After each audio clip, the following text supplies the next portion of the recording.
I am pre-filming a video today because I'm going to be spending the rest of the week in St Andrews and I want to have some new content for my channel because I promised you and myself that I'm going to be more consistent with my uploading. So I made a promise and I'm going to keep it. So today I'm going to be talking about SEO, which stands for search engine optimization. I guess this vlog is more specific to those that have blogs and websites, so if you don't, I'm sorry, but you might find something interesting anyway, so whatever. If you're not interested, then you don't obviously have to watch, and I'll be uploading another weekly vlog at the end of the week, so I just thought I'd get that out of the way because I don't want to bore anybody. So the reason I'm going to be filming this video today is because I filmed the first ever vlog I uploaded to this channel, and the third one I believe were both kind of more to do with blogging, and I did say that on the second alternate video I would upload either something to do with like travel advice, whether it be monetarily or actually like physically traveling, or I would do it around the more travel blogging side of things. So I've done a couple like travel advice videos for the past couple of weeks, so I decided today I'm going to go back and kind of deliver on the promise I made in the first two videos that I'm going to talk about SEO. The reason I'm talking about it is, like I said in the first video, if you've not seen it, I'll put a little card up here so you can go ahead and watch it after this one. I mean, I feel like I'm a pretty smart person, but like when it comes to technology, I'm just not savvy at all. A lot of the jargon used in the posts around SEO, to be quite honest, it confuses me, and I found that there was a lot of times where I felt like I was ready to really improve the quality of my blog and to get it higher up on the Google rankings, and there must have been a good 5-10 times where I thought, okay, I'm going to do my research on this, I'm going to start learning how to do things and start editing old blogs, and I'm going to start writing new blogs in this new way so that everything's more suitable to SEO. And I was looking at the content that was already online and I was like, what does this mean? Like, what does this even mean? I just could not wrap my head around it. And I would say after like a year of blogging, I was like, began to take it seriously. I also attended a kind of mini seminar as part of a press trip last year. Gemma from Two Scots Abroad, she's phenomenal, but she and one of the other girls, I'm really sorry I can't remember her name right now, but I'll link, they have a blog below called Make Traffic Happen. It's both a Facebook group and they have workshops, they have an ebook, so I'll link them below. But Gemma really described everything in such a way that I thought, I can actually do this. I'd already made some changes to my blog and I was already doing some of the things that she was talking about, but her kind of talking to me, combined with the research and combined with just like I think experience of writing for a few years now, has really helped me when it comes to creating posts that do pretty well on Google rankings, to be perfectly honest. Obviously when you're writing travel content or any other content for that matter, there are like the heavy hitters. So if you're a travel blogger, you're competing with like Lonely Planet, TripAdvisor, CNN Travel, The Guardian Travel. Like there's so many blogs that have an insane amount of traffic, an insane amount of foot traffic, that it can be hard to compete with them. But if you do the right things, you really can. Like I have a post that I'm going to use as a reference point throughout this video, entitled Amalfi Coast on a Budget, and I think it might be now on the first page of Google alongside The Guardian, alongside Lonely Planet, and I think that's pretty impressive for someone with a 6,000 person subscribership compared to them who have millions of visitors daily. I think it's pretty good. So by no means am I an expert in SEO. I'm sure people that watch this are going to be rolling their eyes and saying, no, that's not right, or what about this? If there's absolutely anything I say in this video that you don't agree with or you can expand on, or anything that I don't mention that you think is worth noting for anybody who is going to be watching this video, then please do leave it in the comments, whether you're watching this video on WordPress or you're watching it on my YouTube channel, because every little bit of help can really make a difference. And if there is something that I've forgotten or something that I need to edit, I'll edit it either in the YouTube description or in the post on WordPress. So just be cognizant of that. If there's anything I say that you think I can add to that, I'll definitely add it, because I'm making these videos to help people basically. I would say there's probably like 6 or 7 very basic rules, very simple rules, and online tools that you can use to make a huge difference with your SEO. For anybody that's not familiar, SEO basically just means search engine optimization, and that's just really how Google friendly or how search engine friendly your website is. The way that they measured it is through a tool called Moz, M-O-Z, and they have their own website, or you can use SEOreviewtools.com, and I'll link both of those websites below. Basically, your website's measured on a scale of 0 to 100, and it's measured on a thing called domain authority. The more search engine friendly your website is, the higher your domain authority. I have had a domain authority of about 32 before, but over the last year I've really not been writing as regularly. I've not been taking as much time to do these things that I'm talking about, and all those things impact your DA greatly. So now I think I'm about 24, but I think it should be going up the next time Moz reloads itself, because or updates itself I should say, because I've been pretty consistent and pretty aware of the way I'm writing posts and things like that. So, and just a little side note as well, I will say that if you're thinking about doing any sort of collaborations with your blog, I would say anything 20 and above DA rating, you can definitely make money from your blog. As a rule of thumb, I was told that you're supposed to multiply your DA by 4, and that's the fee you should give companies. Whether you want to ask for more than that, less than that, whether you're happy to take product in exchange for writing, totally up to you. A lot of bloggers, I'm very aware from what I see on Facebook pages and things like that, can be very judgmental of what other people accept as fees. But listen, I get it. If you are just like me, I'm always pretty happy to just have product or have a free hotel stay in exchange for things like that. I think that's pretty impressive. But I obviously understand, on the other hand, if it's your full-time job, and you do deserve to get paid for your work. So I see both sides of the coin, but I just think it's important not to be judgmental about what someone else accepts, because it's not you, so you know what I mean. So first thing, as I said earlier, I'm going to use this post I've already written as a kind of reference point for the video, just because it was really the first post that I ever wrote that, first of all, done really well on Google, but it was the first post that I ever consciously made an effort to write revolving around the kind of SEO optimization tools that I'd learned. So the first point I'm going to make about kind of what to do and what you could be doing differently if you are an existing writer or if you're a new writer, is just actually the title of your blog. It's something really, really simple, but kind of as an example, when I first started my blog, I was really just either writing about specific restaurants, or I was writing about specific hotels, or I was just writing a kind of generalized post about a specific place. So for the large part, for the first year or so of my blogging, my titles would just be simply Singapore or Hong Kong or Glasgow. That would literally be the title of my thing, or I would write just the title of I would just write the name of the hotel or restaurant I was writing about. So that is really still the basis of my blog. I totally understand that if I was to do what I'm about to explain you could do, it would drastically improve my DA and my SEO. But for me, I like my blog to look a certain way. I like it to be organised in a certain way. I'll kind of throw up a little screenshot here, but my blog is basically, the foundation of it is photographs and kind of my personal experiences of the different places I've been. So whereas now I will kind of supplement it more with those style of posts, for the most part I'm kind of writing SEO friendly ones. But basically for this Amalfi Coast post, instead of just writing Amalfi Coast or Amalfi Coast Italy, what I did was I named it Amalfi Coast on a Budget.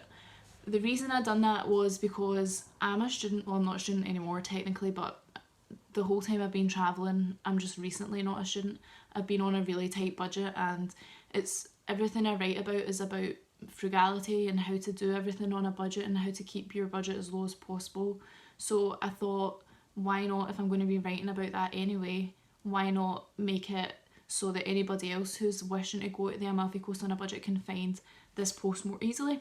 So that was just a one little change I made to Amalfi Coast on a budget, so that when somebody types Amalfi Coast on a budget, my post is more likely to be higher up on Google ranking.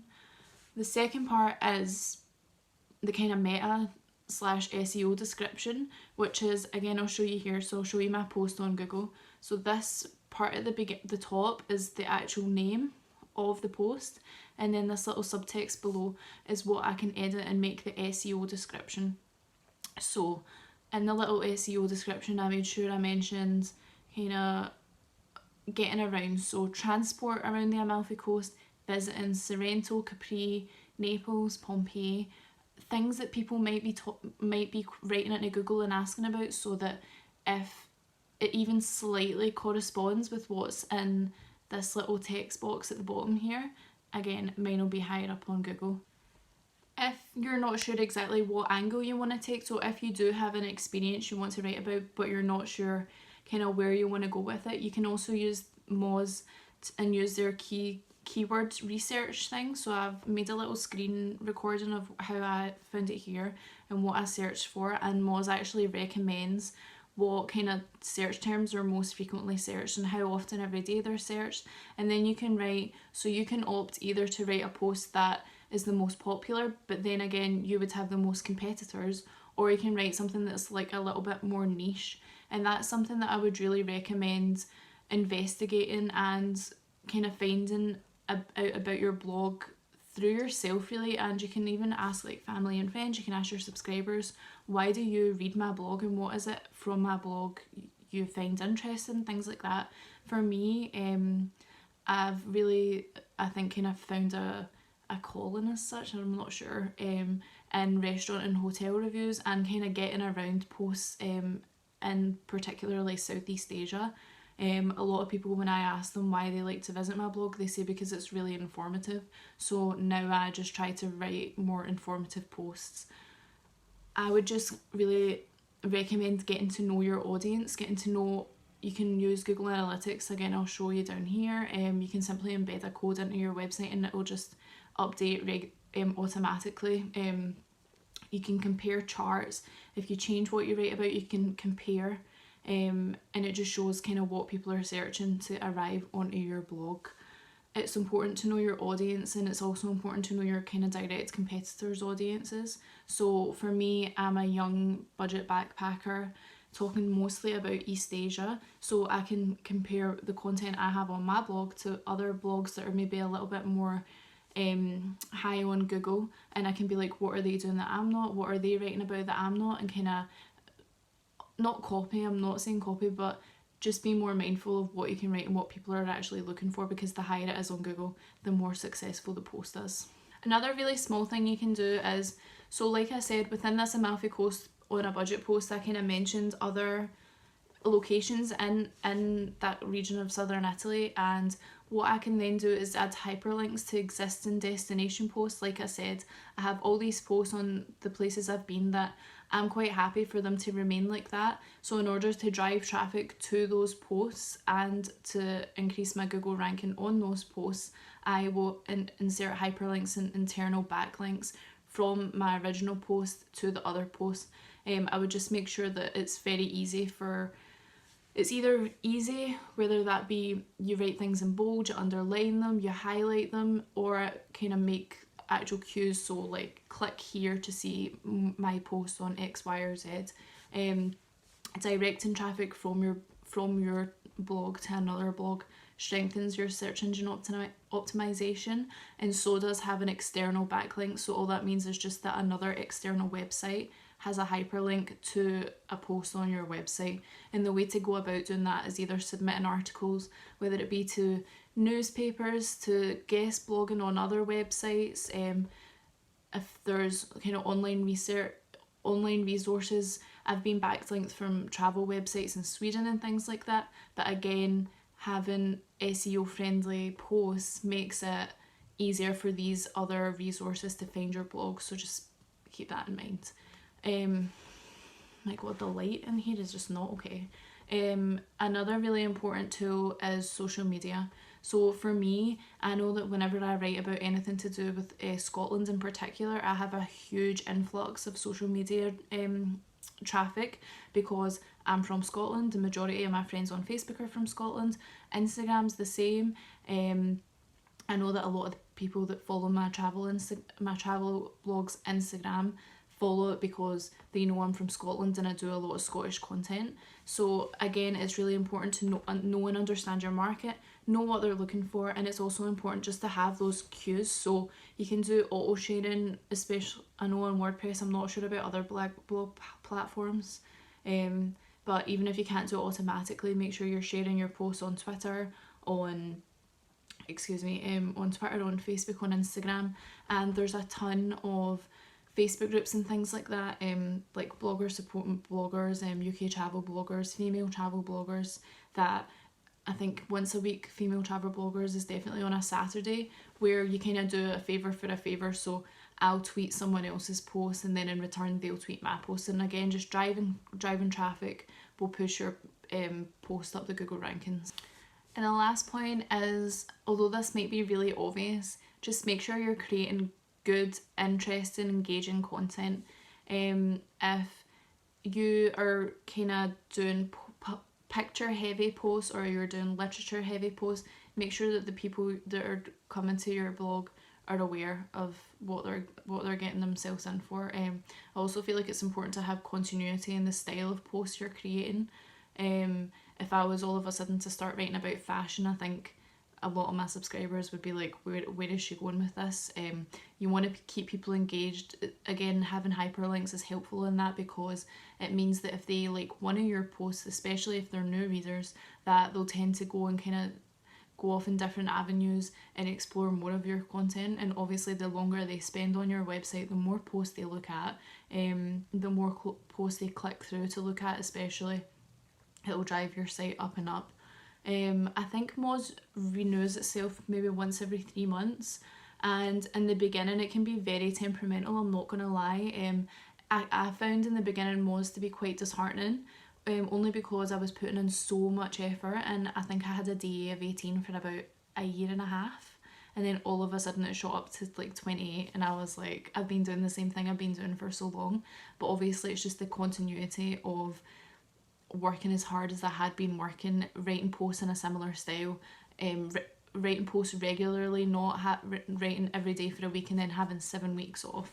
Just having that regularity means that people that do engage with your posts don't get sick and stop clicking, and then when you do post, everyone's like, oh, whatever.